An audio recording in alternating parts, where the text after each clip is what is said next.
آسام میں اسلحہ پالیسی یا فرقہ وارانہ مہم، حکومت کی خطرناک اسکیم پر زبردست ہنگامہ، جماعت اسلامی ہند کا شدید رد عمل۔ ناظرین السلام علیکم، میں ہوں اسماعیل ریحان اور آپ دیکھ رہے ہیں دکن میڈیا کا خصوصی پروگرام خبر تجزیہ۔ آسام حکومت کی جانب سے حساس اور دور دراز علاقوں میں مقامی اور دیسی باشندوں کو اسلحہ لائسنس دینے کے فیصلے نے ریاست میں ایک نیا طوفان برپا کر دیا ہے۔ جہاں اپوزیشن جماعتوں نے اس قدم کو فرقہ وارانہ ماحول بھڑکانے والا قرار دیا ہے، وہیں جماعت اسلامی ہند نے اسے آئین، قانون اور انسانی حقوق کے منافی قرار دیتے ہوئے شدید احتجاج درج کرایا ہے۔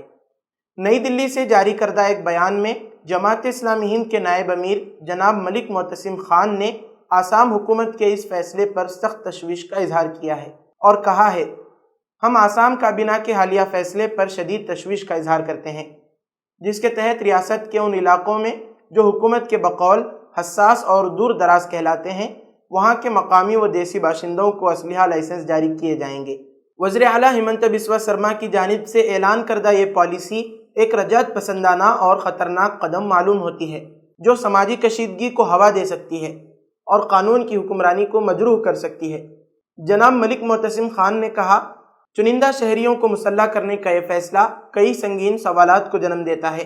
ان علاقوں کو حساس قرار دے کر کچھ خاص گروہوں کو اسلحہ فراہم کرنا دراصل اقلیتوں کو خوف زدہ اور حاشیے پر دھکیلنے کی کوشش معلوم ہوتا ہے۔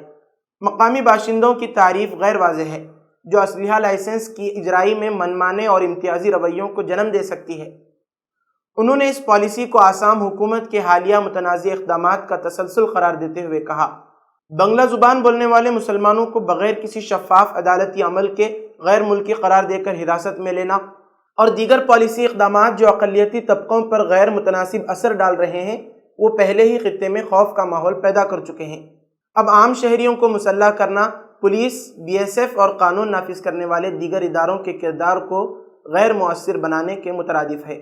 اس سے خطے میں روزمرہ کی بنیاد پر شدید تشدد بھڑکنے کا خدشہ ہے۔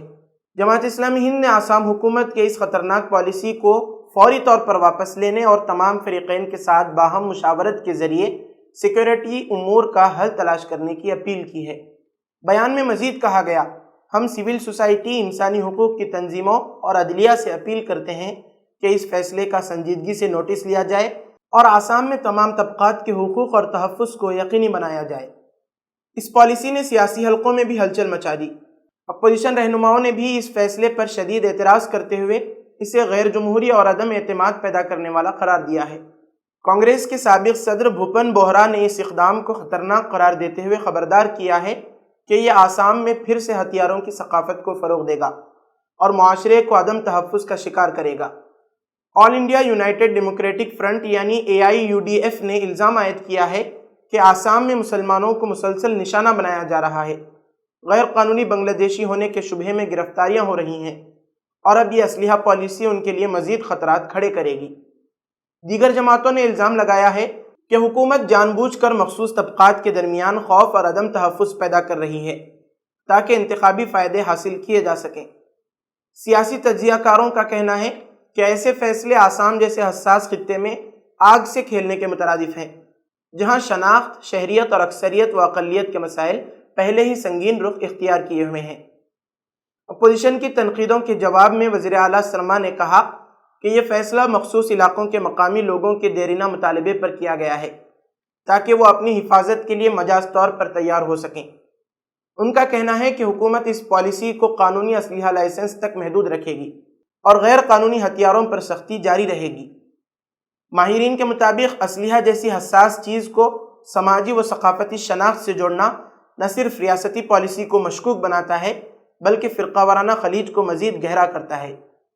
یہ فیصلہ آسام میں سیاسی ماحول کو شدید متاثر کر سکتا ہے، خاص طور پر ایسے وقت میں جب ریاست انتخابی موڈ میں داخل ہو رہی ہے۔ آسام کے مسلمانوں کو اس پالیسی سے صاف پیغام ملتا ہے کہ ریاست تم پر اعتماد نہیں کرتی، تمہیں حاشیے پر رکھنا چاہتی ہے اور اب تمہارے ارد گرد کے لوگوں کو اسلحہ دے کر تم پر نفسیاتی دباؤ ڈالنا چاہتی ہے۔ یہ پالیسی نہ صرف آئینی اصولوں بلکہ انسانی وقار کے بھی خلاف ہے، لہٰذا خوف کی سیاست کو بے نقاب کرنا ضروری ہے۔ یہ وقت ہے کہ ملک کی سول سوسائٹی، انصاف پسند طبقات اور باشعور افراد اس خوف کی سیاست کو پہچانیں اقلیتوں کو نشانہ بنانے کے ایسے اقدامات دراصل ہندوستان جیسے کثیر الثقافتی معاشرے کی جڑوں پر حملہ ہیں۔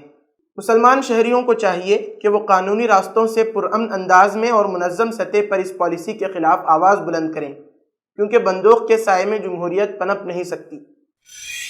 اب بڑھتے ہیں اگلی خبر کی جانب۔ کیا واقعی پاکستان نے رافیل طیارے مار گرائے؟ ریونت ریڈی کا سوال۔ فوج کی کارکردگی کا کریڈٹ لینے کے لیے کوشاں مودی حکومت کٹھرے میں۔ ایک ایسے وقت جب پورا ملک پہلگام دہشت گرد حملے کے بعد آپریشن سندور کو انتخابی فائدے میں بدلنے کی سیاسی کوششوں کا مشاہدہ کر رہا ہے، تلنگانہ کے وزیر اعلیٰ ریونت ریڈی نے ایک ایسا چبھتا ہوا سوال اٹھا دیا جس نے ملک بھر میں تہلکہ مچا دیا ہے۔ انہوں نے براہ راست وزیر اعظم نریندر مودی سے سوال کیا ہے کہ وہ قوم کو یہ بتائیں کیا واقعی پاکستان نے رافیل جنگی طیارے مار گرائے ہیں۔ ریونت ریڈی نے یہ سنسنی خیز سوال کل کانگریس کی جانب سے منعقدہ جے ہند ریلی میں اٹھایا، جس میں انہوں نے مودی حکومت کو شدید تنقید کا نشانہ بنایا اور قوم کے سامنے کئی غیر متوقع سوالات رکھ دیے۔ انہوں نے پوچھا، مودی جی جواب دیں، 4 دن بعد جنگ بندی کیوں کی گئی؟ ریڈی نے کہا کہ جب وزیر اعظم نے جنگ سے پہلے آل پارٹی میٹنگ بلائی تو سبھی جماعتوں نے سیاسی اختلافات کو بالائے طاق رکھ کر حکومت کا ساتھ دیا، پھر اچانک 4 دن بعد جنگ بندی کا اعلان کیوں کیا گیا؟ آخر وہ کون سا دباؤ تھا جس نے مودی جی کو پیچھے ہٹنے پر مجبور کیا؟ ریونت نے چبھتے ہوئے انداز میں کہا، اندرونی سچ چھپایا جا رہا ہے۔ ریونت ریڈی کے مطابق اگر رافیل جیسے جدید ترین جنگی طیارے واقعی پاکستانی حملے میں نشانہ بنے ہیں تو حکومت اس حقیقت کو چھپا کیوں رہی ہے؟ انہوں نے کہا کہ ملک کے عوام کو حق ہے کہ وہ جانیں کہ ہمارے جوانوں کی قربانیوں اور ہماری دفاعی طاقت کا کیا حال ہوا۔ وزیر اعلیٰ نے وزیر اعظم کو آڑے ہاتھوں لیتے ہوئے کہا، اگر واقعی پاکستان کو سبق سکھانا ہوتا تو اندرا گاندھی کی طرح حوصلہ دکھاتے، امریکہ کے دباؤ میں نہ آتے۔ انہوں نے مزید کہا کہ اگر راہل گاندھی وزیر اعظم ہوتے تو آج نہ صرف پاکستان کے 2 ٹکڑے ہو چکے ہوتے بلکہ پاکستان کے زیر قبضہ کشمیر یعنی POK بھی بھارت کا حصہ ہوتا۔ ریڈی نے بی جے پی کو تنقید کا نشانہ بناتے ہوئے کہا کہ جب ملک کو عملی اقدامات کی ضرورت تھی تب بی جے پی ترنگا ریلیوں میں مصروف رہی اور کانگریس کی قربانیوں پر سوال اٹھاتی رہی۔ تلنگانہ کے وزیر اعلیٰ کے اس بیان نے بی جے پی کی جنگی کامیابیوں کے گرد کھڑی کی گئی پوری سیاسی عمارت کو ہلا کر رکھ دیا ہے۔ اگر رافیل طیاروں کی تباہی کی خبر سچ ہے تو یہ قوم کے ساتھ ایک سنگین دھوکہ ہوگا۔ اب سوال یہ ہے کہ کیا حکومت کو عوام کو اصل حقیقت بتانی ہوگی؟ کیا دفاع کو انتخابی ہتھیار بنانے کی روش ملک کے مستقبل کے لیے خطرناک نہیں؟ اور کیا اپوزیشن کے یہ سوالات قومی سلامتی کی بحث کو ایک نیا اور سنجیدہ رخ نہیں دے رہے ہیں؟ اب بڑھتے ہیں اگلی خبر کی جانب۔ تلنگانہ کانگریس میں اس وقت جو کچھ چل رہا ہے وہ نہ صرف حیران کن ہے بلکہ سیاسی پنڈتوں کے لیے بھی ایک پہیلی بن چکا ہے۔ باہر سے سب کچھ معمول پر دکھائی دیتا ہے لیکن اندرون خانہ ایک خاموش مگر شدید سیاسی کشمکش جاری ہے۔ وزیر اعلیٰ ریونت ریڈی ایک طرف خفیہ ملاقاتوں کے ذریعے اپنی سیاسی چالیں چلا رہے ہیں تو دوسری طرف AICC کی انچارج میناکشی نٹراجن پارٹی تنظیم کو فعال بنانے اور جوڑ کر رکھنے کی کوششوں میں مصروف ہیں۔ دونوں کے درمیان بظاہر کوئی ٹکراؤ نہیں لیکن زمینی حقیقت اس کے برعکس ہے۔ کارکنوں اور لیڈروں میں غیر یقینی کی کیفیت ہے اور ہر ایک کی زبان پر یہی سوال ہے، آخر ہو کیا رہا ہے؟ وزیر اعلیٰ ریونت ریڈی نے حالیہ دنوں میں مختلف اضلاع کے MLAs سے چپکے ملاقاتیں کی، نہ کوئی باضابطہ دعوت نہ ہی پارٹی صدر یا وزراء کو اطلاع۔ گاندھی بھون کے حلقوں میں چہمگوئیاں ہیں کہ ان میٹنگز کا مقصد آخر کیا ہے؟ جب حکومت کی جانب سے ہر ضلع کے لیے انچارج وزراء مقرر کیے جا چکے ہیں تو پھر ان کی موجودگی کے بغیر انفرادی ملاقاتیں کس پیغام کی غماز ہیں؟ سینئر قائدین ناراض ہیں اور کارکن حیرت زدہ۔ ادھر AICC کی انچارج میناکشی نٹراجن جو حالیہ مہینوں میں خاصی متحرک رہی ہیں، مسلسل اضلاع کا دورہ کر رہی ہیں۔ MLAs، وزراء، پارٹی لیڈران، حتیٰ کہ سابق سرپنچوں سے بھی الگ الگ ملاقاتیں کر رہی ہیں۔ حالیہ دنوں میں وہ عادل آباد، کریم نگر اور نظام آباد کے لیڈروں سے الگ اجلاس منعقد کر چکی ہیں۔ دلچسپ بات یہ ہے کہ انہی دنوں وزیر اعلیٰ نے اپنی رہائش گاہ پر وزراء کے لیے عشائیہ کا اہتمام کیا جس میں نٹراجن نے بھی شرکت کی۔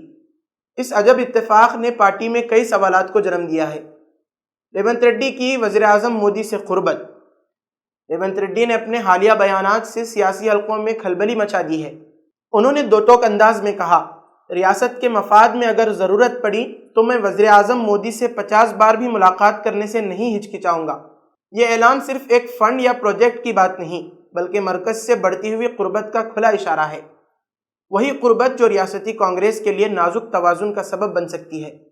دلچسپ بات یہ ہے کہ اسی ریونت ریڈی کو ہم جے ہند یاترا میں مرکز کی بی جے پی حکومت پر سخت تنقید کرتے دیکھتے ہیں، جہاں وہ خود کو ایک جرأت مند قوم پرست کانگریسی لیڈر کے طور پر پیش کرنے کی کوشش کرتے ہیں۔ اس دوہری حکمت عملی نے سیاسی منظرنامے کو خاصا پیچیدہ اور چونکا دینے والا بنا دیا ہے، جس میں وہ ایک طرف مودی کے در پر دستک دیتے ہیں اور دوسری طرف ان کی حکومت پر حملے کرنے سے بھی نہیں چوکتے۔ کابینہ میں توسیع، پارٹی کے ایگزیکٹو کی تشکیل اور نامزد عہدوں پر تقرریوں کی خبروں کے درمیان کئی ایم ایل ایز اور رہنما دلی میں سرگرم ہو چکے ہیں۔ کوئی وزارتی کرسی کے لیے دوڑ میں ہے تو کوئی اپنے طبقے کے لیے نمائندگی چاہتا ہے۔ اسی بیچ کئی لوگ براہ راست نٹراجن سے رجوع کر رہے ہیں، جو اس بات کا اشارہ ہے کہ ریاستی قیادت پر اعتماد میں کمی آ رہی ہے۔ اس وقت تلنگانہ کانگریس میں جو کچھ ہو رہا ہے وہ نہ مکمل بغاوت ہے نہ واضح ہم آہنگی۔ ہر کوئی قیادت سے کچھ حاصل کرنا چاہتا ہے، لیکن یہ قیادت خود دو متوازی سمتوں میں چل رہی ہے۔ وزیر اعلیٰ اپنی چالوں سے مرکز کو بھی خوش رکھنا چاہتے ہیں اور پارٹی کارکنوں میں بھی اپنی گرفت مضبوط کرنا چاہتے ہیں۔ دوسری طرف ایسا محسوس ہوتا ہے کہ نٹراجن پارٹی ہائی کمانڈ کی ہدایت پر تنظیم کو سنبھالنے کی کوشش میں ہے، گویا دونوں کے درمیان ایک خاموش مقابلہ چل رہا ہے۔ غرض تلنگانہ کانگریس میں اس وقت جو کچھ صورتحال ہے وہ ایک سیاسی تھرلر سے کم نہیں۔ بیان بازی، ملاقاتیں، خاموش لابنگ اور خفیہ میٹنگ سب کچھ جاری ہے، لیکن اونٹ کس کروٹ بیٹھے گا یہ وقت ہی بتائے گا۔ فی الحال تو یہی کہا جا سکتا ہے، فیصلہ ابھی باقی ہے۔ اسی کے ساتھ خبر تجزیہ اپنے اختتام کو پہنچا۔ اجازت دیجیے، اللہ حافظ۔